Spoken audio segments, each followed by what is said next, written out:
Assalamualaikum warahmatullahi wabarakatuh. Perkenalkan, nama saya Gading Bagus Prakasa.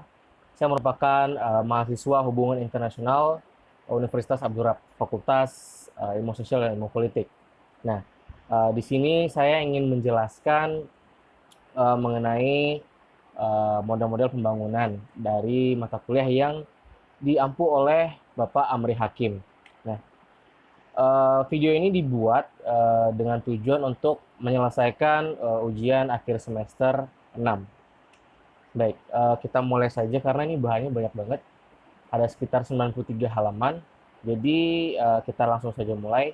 Yang pertama saya akan menjelaskan definisi-definisi yang ada dalam pembangunan ekonomi itu. Jadi di sini saya ada bahan-bahannya. Jadi saya ingin membaca kemudian saya agak jelaskan sedikit seperti itu. Jadi definisi pembangunan ekonomi itu menurut Sadono Sukirno, pembangunan ekonomi adalah pertumbuhan ekonomi yang diikuti oleh perubahan dalam struktur dan corak kegiatan ekonomi. Kemudian Lincoln Arshad mendefinisikan pembangunan ekonomi sebagai suatu proses yang menyebabkan kenaikan pendapatan real per kapita penduduk suatu negara dalam jangka panjang yang disertai oleh perbaikan sistem kelembagaan. Kemudian dapat kita simpulkan nih dari apa yang saya katakan barusan melalui menurut Sadono Sukirno dan Lincoln Arshad, mereka dapat kita tarik kesimpulan gitu bahwasanya pembangunan ekonomi merupakan upaya untuk meningkatkan dan menjaga keseimbangan antara pertumbuhan ekonomi dengan sumber daya alam dan sumber daya manusia seperti itu. Agak berbeda nih dari cara pandang di atas. Walt W. Rostow mendefinisikan bahwa konsep ini sebagai sebuah konstruksi sosial gitu, konstruksi sosial sehingga pembangunan ekonomi bukan hanya perubahan struktur ekonomi suatu negara dengan menurunnya peranan sektor pertanian dan peningkatan peranan industri seperti itu. Akan tetapi sebagai sebuah proses yang berupa di sini ada 4 bagian. Yang pertama perubahan orientasi organisasi ekonomi politik dan sosial yang pada mulanya berorientasi kepada suatu daerah menjadi berorientasi keluar. Jadi maksudnya orientasi itu yang biasanya cuma di daerah itu aja jadi bisa berkembang lagi gitu orientasi ekonominya seperti itu. Kemudian perubahan pandangan masyarakat mengenai jumlah anak dalam keluarga, yaitu dari menginginkan banyak anak menjadi keluarga kecil ya. Jadi maksudnya di sini dulu kan memang banyak anak banyak rezeki kata seperti itu. Tapi lama kelamaan budaya seperti itu sudah ditinggalkan, sudah semakin ditinggalkan dan lebih keluarga sekarang lebih banyak kayak anak tuh dua, tiga gitu. Jadi kemudian ada juga program KB yang dua anak lebih baik gitu. Karena mungkin kebutuhan semakin banyak gitu kan, kemudian sumber daya alam juga semakin sedikit dan mungkin itu salah satu program dari pemerintah itu sendiri gitu. Kemudian ada yang ketiga itu perubahan dalam kegiatan investasi masyarakat dan melakukan investasi yang tidak produktif, yaitu menumpuk emas, membeli rumah dan sebagainya menjadi investasi yang produktif. Jadi eh, kayak misalnya investasi yang tidak produktif itu membeli rumah, kemudian menumpuk emas itu maksudnya itu kan yang tidak produktif kata Rostow. Kemudian menjadi investasi yang lebih produktif. Nah ini nanti kita jelaskan lebih lanjut seperti itu. Kemudian yang keempat, perubahan sikap hidup dan adat istiadat yang kurang merangsang pembangunan ekonomi. Misalnya perubahan sikap yang tadinya kurang menghargai waktu, kurang menghargai prestasi perorangan dan sebagainya itu udah jelas berarti ya. Nah kemudian ada tujuan pembangunan. Ekonom mainstream melihat tujuan pembangunan berhenti pada titik pertumbuhan ekonomi. Konsepsi ini kemudian diperluas oleh United Nations Development Program ke dalam Millennium Development Goals atau MDGs. Berupa yang pertama ada menanggulangi kemiskinan dan kelaparan, kemudian yang kedua mencapai pendidikan dasar untuk semua, lalu mendorong kesetaraan gender dan pemberdayaan perempuan, lalu ada menurunkan angka kematian anak, kemudian meningkatkan kesehatan ibu, kemudian mengurangi HIV dan AIDS, malaria dan penyakit menular lainnya. Kemudian memastikan pelestarian lingkungan hidup, kemudian mengembangkan kemitraan global untuk pembangunan, dan yang terakhir dalam kerjasama dengan perusahaan swasta untuk membangun keuntungan dari teknologi-teknologi yang baru seperti itu. Kemudian aktor-aktor dalam pembangunan ekonomi ini siapa saja gitu. Yang pertama ada pemerintah. Ya. Pemerintah adalah organisasi yang memiliki kekuasaan untuk membangun atau untuk membuat dan menerapkan hukum dalam sebuah negara.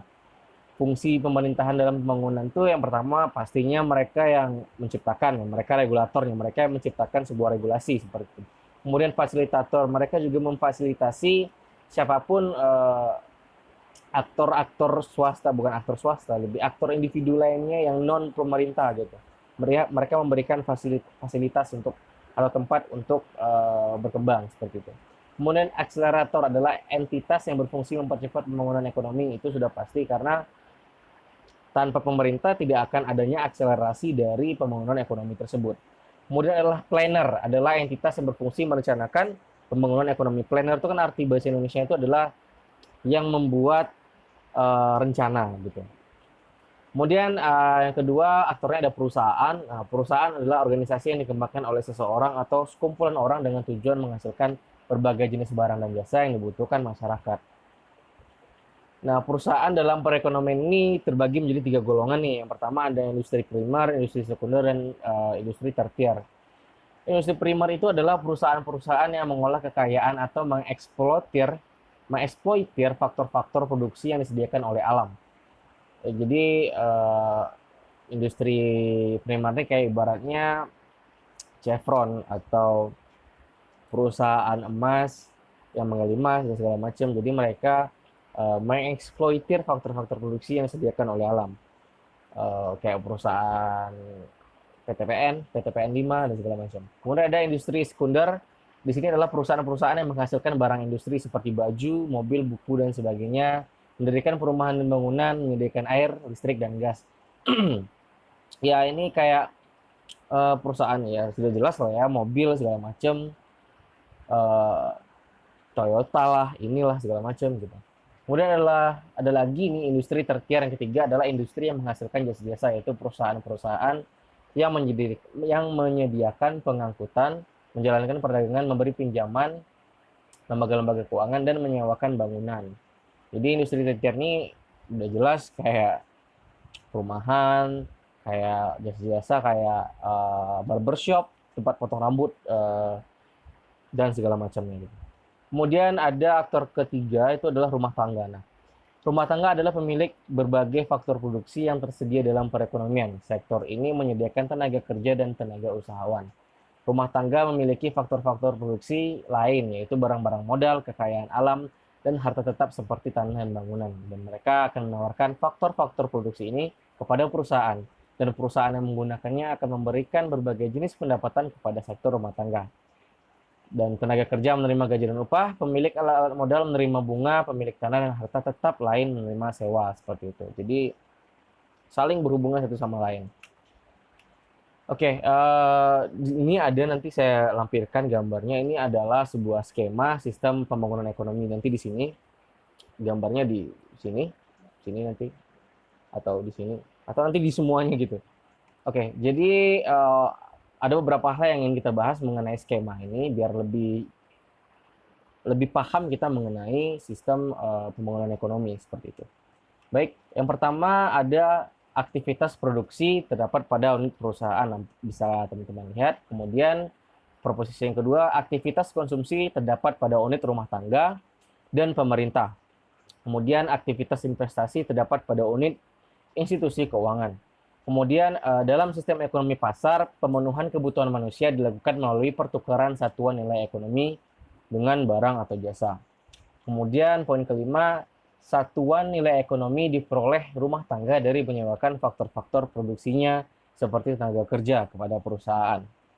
Kemudian yang keenam, lapangan pekerjaan diasumsikan terdapat dalam aktivitas produksi. Itu tadi ada skemanya kan. Nah, kemudian yang ketujuh, upaya pemenuhan kebutuhan manusia dalam sistem ekonomi pasar atau kesejahteraan dilakukan melalui penciptaan kondisi penggunaan angkatan kerja penuh. Kemudian yang ke-8,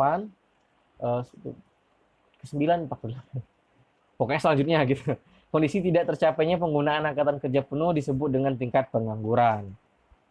Kemudian selanjutnya peningkatan penggunaan angkatan kerja dilakukan melalui peningkatan output produksi. Kemudian selanjutnya total output produksi semua perusahaan dalam sebuah negara disebut GDP. Kemudian perbandingan total GDP suatu negara per tahun disebut dengan pertumbuhan ekonomi yang juga digunakan sebagai indikator prestasi pembangunan ekonomi sebuah negara. Selanjutnya, semakin tinggi pertumbuhan ekonomi suatu negara berbanding lurus dengan penggunaan angkatan kerja. Jadi, kalau semakin tinggi pertumbuhan ekonomi itu tingkat pengangguran pasti semakin turun gitu, dan tingkat yang penggunaan tenaga kerja penuh pasti semakin meningkat juga seiring pertumbuhnya ekonomi seperti itu. Selanjutnya, semakin tinggi penggunaan, nah ini tadi barusan dibilang. Jadi semakin tinggi penggunaan angkatan kerja, semakin tinggi kemampuan masyarakatnya memenuhi kebutuhan. Ya, make sense gitu kan. Oke, selanjutnya kita masuk bab 2, itu adalah ideologi pembangunan. Nah, sebelumnya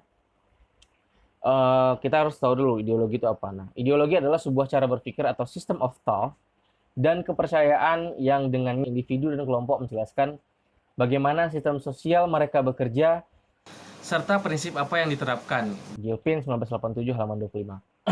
Artinya dalam usaha meningkatkan pertumbuhan ekonomi melalui perubahan struktural, kita akan memulai dari sistem apa yang digunakan, apa unit-unit dan fungsinya serta prinsip-prinsipnya gitu. Jadi sebelum kita tahu pembangunan ekonomi ini gimana cara berubahnya dan segala macam, kita harus tahu dulu negara ini menggunakan ideologi apa untuk menjalankan negaranya. Jadi ini ada beberapa ideologi. Yang pertama ada liberal klasik. Ini ada Adam Smith, udah terkenal namanya, pasti kalau anak HI pasti tahu. Dalam bukunya Wealth of Nation tahun 1776, Adam Smith berargumen bahwa keuntungan akan diperoleh oleh semua pihak. Jika pasar dibiarkan bekerja dengan bebas tanpa intervensi negara atau laissez-faire, pasar bebas secara otomatis dapat menciptakan kesejahteraan masyarakat melalui tercapainya tingkat kegiatan ekonomi nasional yang optimal atau full employment. Karena permintaan dan penawaran pasar merupakan alat yang paling efisien untuk mengatur produksi dan pertukaran yang dilakukan oleh manusia. Jadi maksud Adam Smith ini, udahlah kalau kita ada pasar nih jangan diatur lah sama pemerintah, biar aja pasar jalan sendiri gitu. Jadi pasar bebas itu akan secara otomatis membuat regulasinya sendiri gitu, membuat kebiasaannya sendiri seperti itu menurut Adam Smith.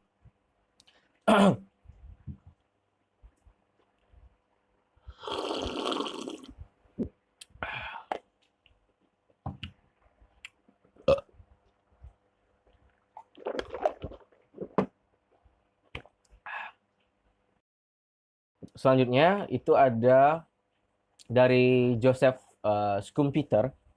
Dia mengatakan bahwa dalam jangka pendek kapitalisme merupakan sistem yang paling baik untuk menciptakan pembangunan ekonomi yang pesat, namun akan mengalami stagnansi dalam jangka panjang. Sistem kapitalisme akan membentuk barang-barang konsumen baru, metode produksi baru, tata transportasi baru, pasar baru, bentuk-bentuk baru dari organisasi industri, sehingga kapitalisme tidak henti-hentinya merevolusi struktur ekonomi dari dalam atau menghancurkan struktur yang lama, atau bisa dibilang sebagai creative destruction seperti itu. Jadi maksudnya dengan kapitalisme ini, Schumpeter berkata kalau kapitalisme ini adalah sistem terbaik ya untuk membangun atau menunjang pembangunan ekonomi gitu, karena sistem kapitalisme ini akan membentuk ya pasar baru, ya kan, teknologi baru, karena orang banyak bersaing dan segala macam seperti itu.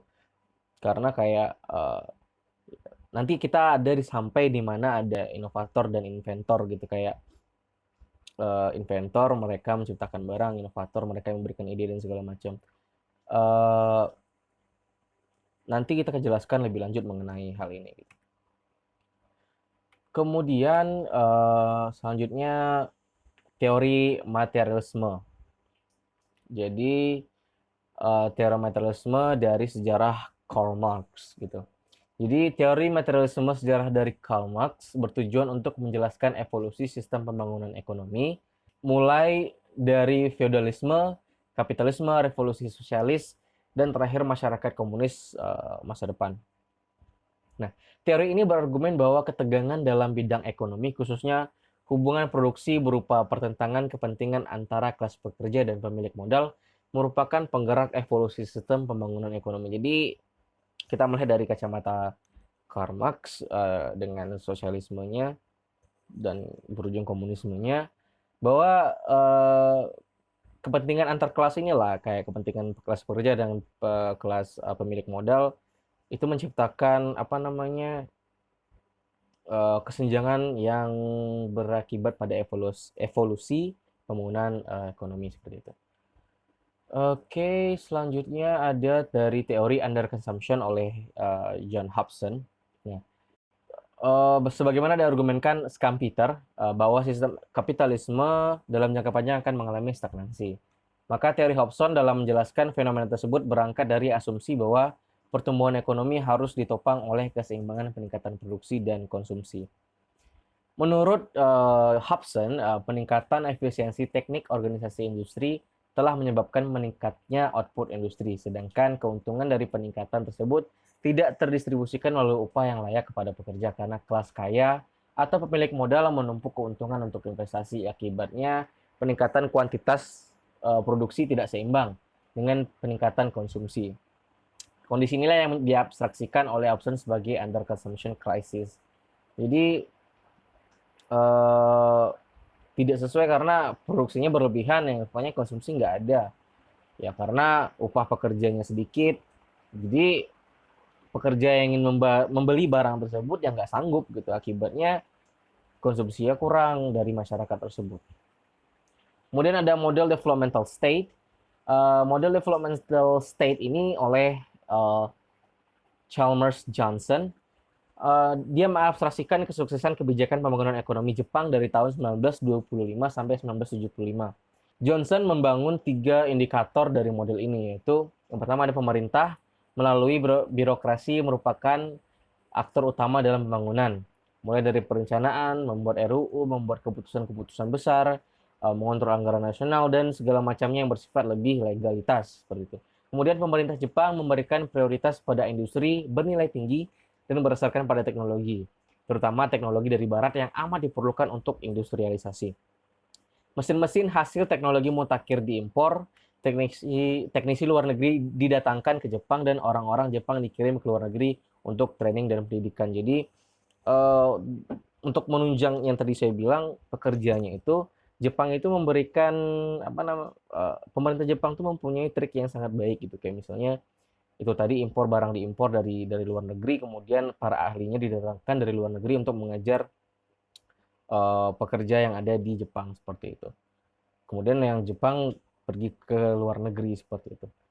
Namun saya pernah dengar istilah ini, orang tua saya yang bilang, saya nggak tahu beliau dapat dari mana, cuma dia bilang orang Jepang itu kalau kerja itu dia selalu nyari ilmu kemana-mana gitu, kayak misalnya ilmu ke Amerika, ilmu ke Jerman dia cari dan segala macam. Nah, ketika ilmu-ilmu itu dapat, dia ambil kemudian diciptain yang baru gitu. Jadi ilmu-ilmu yang mereka dapat tuh mereka satukan dan mereka ciptakan hal yang baru yang mungkin bisa mengevolusi atau merevolusi pembangunan ekonomi mereka. Jadi itulah mengapa kayak Jepang tuh pasca Perang Dunia II itu bukannya tambah susah tapi tambah maju gitu, karena trik mereka sangat bagus sekali seperti itu.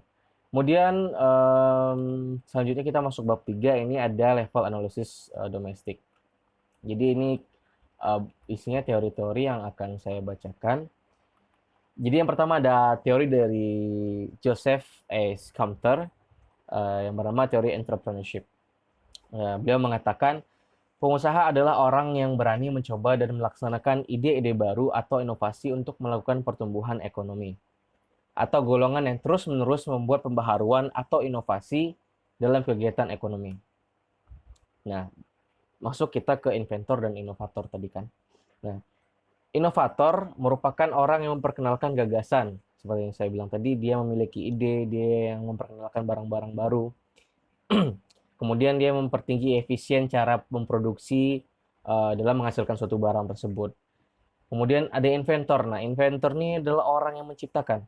Orang yang mencipta atau merancang sesuatu yang sebenarnya nggak ada gitu. Kayak misalnya inventor bohlam lah, Thomas Alva Edison. Dengan puluh ribuan kali percobaan, dia berhasil menciptakan bohlam gitu. Itu inventor.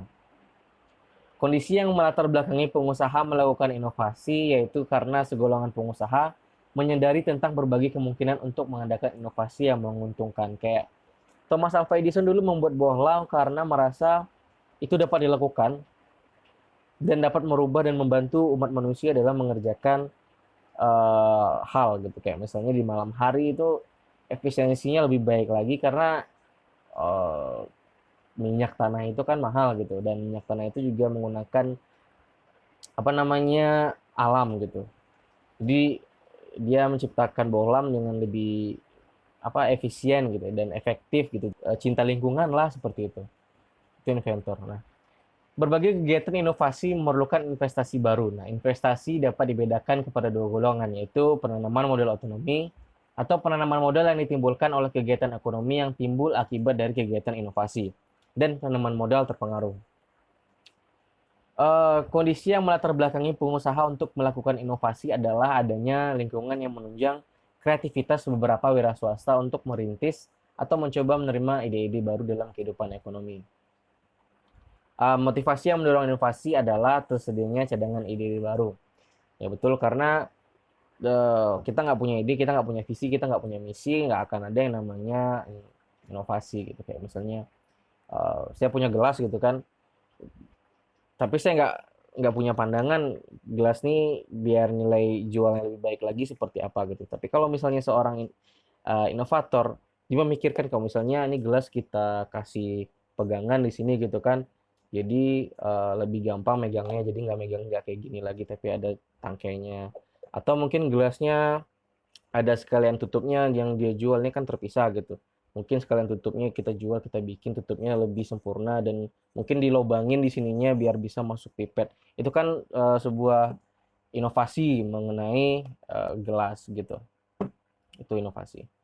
Dan inventor mereka menciptakan sesuatu bukan yang dari ada gitu. Mereka menciptakan yang belum ada gitu. Itu bedanya.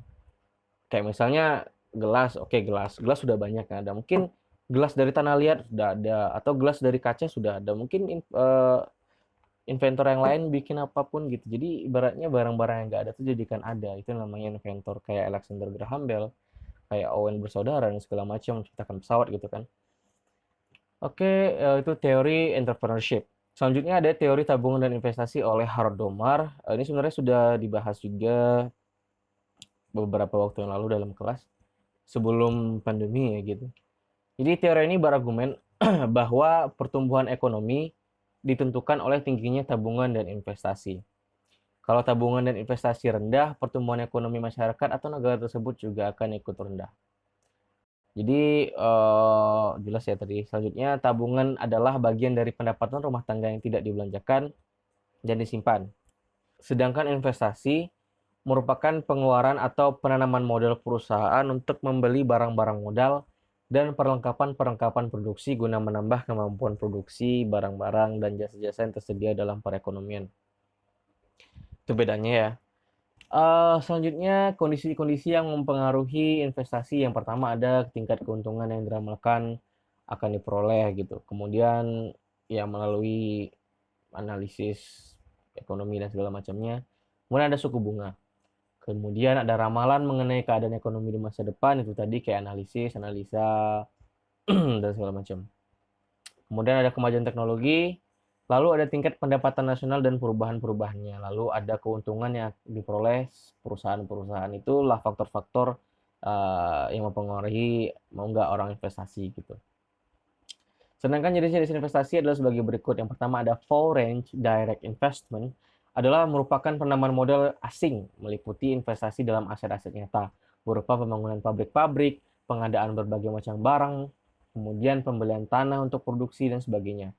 Kemudian ada penanaman modal dalam negeri, adalah penanaman modal dari pengusaha domestik meliputi investasi ke dalam aset-aset nyata berupa pembangunan pabrik-pabrik, pengadaan berbagai macam barang modal, pembelian tanah untuk keperluan produksi dan sebagainya macamnya. Jadi ada dua ya, penanaman modal asing dan dalam negeri. Kemudian selanjutnya ada teori modernisasi. Teori modernisasi ini, saya menganggap teori modernisasi ini kayak yang saya suka gitu. Nanti kita jelasin. Nah, teori modernisasi ini menekankan analisis tingkat negara, menganggap bahwa faktor-faktor internal seperti nilai-nilai tradisional dan tidak adanya investasi modal menghambat pembangunan. Teori ini berargumen bahwa ada gerak maju linear dari masyarakat primitif atau tradisional ke masyarakat modern melalui proses industrialisasi. Neil G. Smelser berargumen bahwa konsep modernisasi terdiri atas 4 proses yang terjadi pada tahap yang berbeda-beda pada masyarakat yang berbeda-beda pula gitu. Peralihan dari teknologi sederhana ke teknologi kompleks, kemudian ada urbanisasi, lalu ada pergeseran dari kekuatan binatang dan manusia ke mesin, dan pergeseran dari pertanian dari hasil bumi ke perdagangan. Jadi berbeda dengan Smelser, Walt Rostow ini menganggap modernisasi berlangsung melalui 5 tahap, yaitu masyarakat tradisional, itu masyarakat yang kapasitas produksinya masih terbatas sekali, ditandai dengan produksi berdasarkan pada ilmu dan teknologi pra-Newton, dan cara hidup masyarakat yang masih sangat dipengaruhi oleh nilai-nilai yang kurang rasional, lebih ke adat dan segala macam. Kemudian yang kedua, menurut Rostow, tahap kedua adalah prakondisi untuk lepas landas. Maksudnya di sini adalah suatu masa transisi di mana masyarakat mempersiapkan dirinya untuk mencapai pertumbuhan atas kekuatan sendiri. Self-sustained growth itu menurutnya pada tahap ini dan sesudahnya pertumbuhan ekonomi akan terjadi secara otomatis. Tahap prasyarat tinggal landas ini mempunyai 2 corak. Pertama adalah tahap prasyarat lepas landas yang dialami oleh negara-negara Eropa, Asia Timur Tengah, dan Afrika, di mana tahap ini dicapai dengan perombakan masyarakat tradisional yang sudah lama ada. Corak yang kedua adalah tahap prasyarat tinggal landas yang dicapai oleh negara-negara yang born fire seperti Amerika Serikat, Kanada, Australia, Selandia Baru, di mana negara-negara tersebut mencapai tahap tinggal landas tanpa harus merombak sistem masyarakat yang tradisional. Jadi maksudnya itu masyarakat yang tradisional tadi sudah mulai bersiap untuk bukan meninggalkan ya, maksudnya itu lebih open minded, open lah kepada budaya lain atau open kepada cara-cara lain yang lebih efektif dan efisien serta cara-cara yang lebih konvensional seperti itu. Kemudian ada lepas landas. Nah, tadi kan mau menuju lepas landas, ini sudah lepas landas. Nah, pada tahap lepas landas, pertumbuhan ekonomi selalu terjadi gitu. Pada awal tahap ini terjadi perubahan yang drastis dalam masyarakat seperti revolusi politik. Terciptanya kemajuan yang pesat dalam inovasi atau berupa terbukanya pasar-pasar baru. Sebagai akibat dari perubahan-perubahan tersebut, secara teratur akan tercipta inovasi-inovasi dan peningkatan investasi-investasi yang semakin tinggi akan mempercepat laju pertumbuhan ekonomi. Jadi ya setelah lepas landas, setelah mereka open minded, setelah mereka menerima nih cara-cara baru, ilmu-ilmu baru dari luar gitu, tanpa ya mereka harus tetap menghargai adat mereka. Itu tergantung mereka sendiri. Tapi ketika mereka menerima ilmu, mereka menggunakan ilmu tersebut, maka akan terjadi inovasi seperti yang dibilang ketika misalnya kita dapat ilmu nih, ilmu cara bikin sisir misalnya gitu. Kita punya ilmu cara bikin sisir, kita diajarin sama orang. Terus lama-kelamaan kita punya ide untuk gimana cara bikin sisir ini lebih kecil, muat di kantong, tapi pas dipakai hasilnya tetap sama ini, nggak ada perubahan. Kemudian dia punya ide kalau ini sisirnya bisa kita lipat, kemudian kita masukin kantong. Jadi bisa dibawa kemana-mana, tempatnya juga lebih kecil. Itu kan sebuah inovasi. Itu tadi mungkin yang dimasukkan oleh Rostow gitu. Oke, selanjutnya adalah dorongan ke arah kematangan.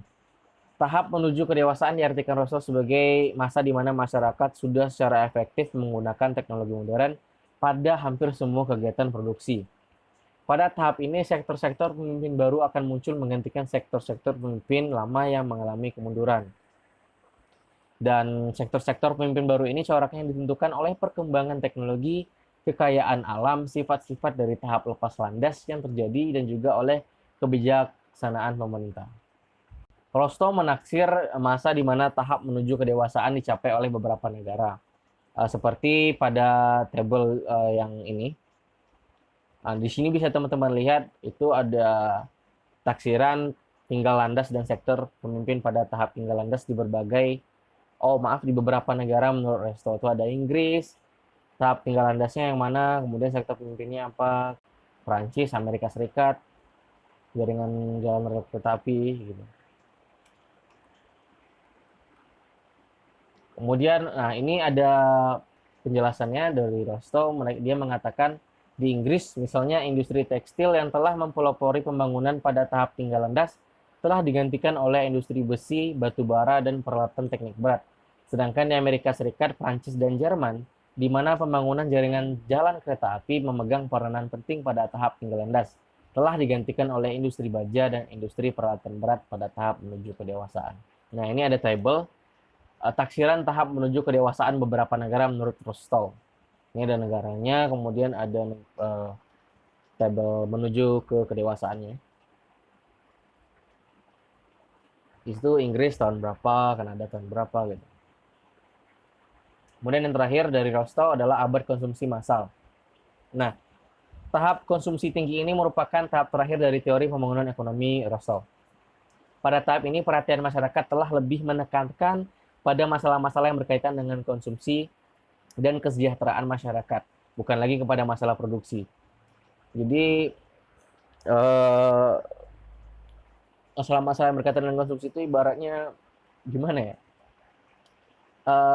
Kayak negara sekarang lah gitu. Orang nggak pikir lagi gimana cara produksi, orang nggak pikir lagi cara bikin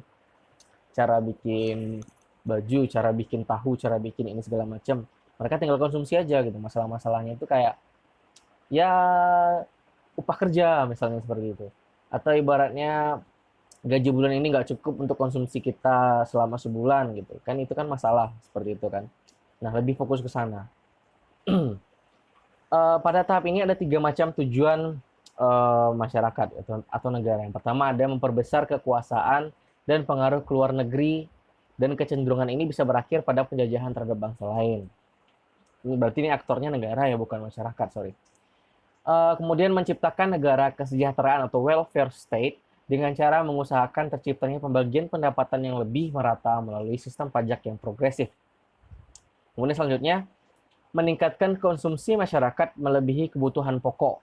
Sandang, pangan, dan papan menjadi meliputi pula barang-barang konsumsi tahan lama dan barang-barang mewah. Kalangan konstruktivis malah melihat modernisasi tidak hanya sebagai perubahan teknologi dan ekonomi, namun juga perubahan dari masyarakat tradisional ke masyarakat modern yang melibatkan perubahan harapan, nilai-nilai, dan keyakinan rakyat. Jadi, ini melibatkan penelaan atas budaya politik, yaitu pola keyakinan, identitas, dan nilai-nilai yang dianut oleh para anggota masyarakat. Jadi seperti yang saya bilang tadi, nggak hanya teknologi gitu, nggak hanya teknologi yang dulunya kita bajak sawah pakai kerbau, sekarang sudah ada alatnya gitu kan, ada mesin pembajak sawah gitu. Yang dulunya kita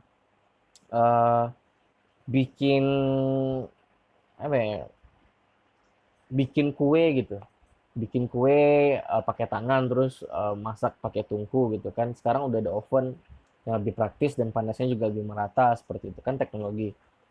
Atau kayak produsen apa ya, produsen baju produsen baju mungkin dulu potongnya secara manual kan pakai manusia, sekarang mungkin potongannya udah pakai mesin, sudah ada polanya dan segala macam. Itu kan dari sisi teknologi. Dari sisi masyarakat sendiri juga ini juga berkaitan gitu. Jadi semakin maju teknologi, pola pikir masyarakat juga semakin maju gitu. Ya misalnya masyarakat semakin paham kalau teknologi itu penting, dan kemudian kalau menurut saya pribadi mereka mengejar ilmu tersebut yang kemudian menciptakan inovasi-inovasi baru yang lama-kelamaan akan semakin evolusi, inovasi baru, dan itu menciptakan pola pikir yang setiap saat akan berubah, setiap saat akan terbarui dan lebih bagus tentunya, dan seperti itu. Kemudian kita masuk ke level analisis internasional, yaitu keunggulan komparatif atau pembagian kerja secara internasional. Teori ini berangkat dari asumsi bahwa negara-negara memiliki perbedaan sumber daya alam, iklim, komposisi, dan skill tenaga kerja, serta tingkat teknologi yang membuat negara-negara tersebut mampu memproduksi barang-barang tertentu secara lebih murah dan efisien dibandingkan negara-negara lainnya. Dari asumsi tersebut, Ricardo kemudian berargumen bahwa perdagangan sangat menguntungkan bagi kesejahteraan setiap orang secara keseluruhan. jika negara-negara melakukan spesialisasi produksi barang dan jasa sesuai dengan keuntungan komparatif yang dimilikinya.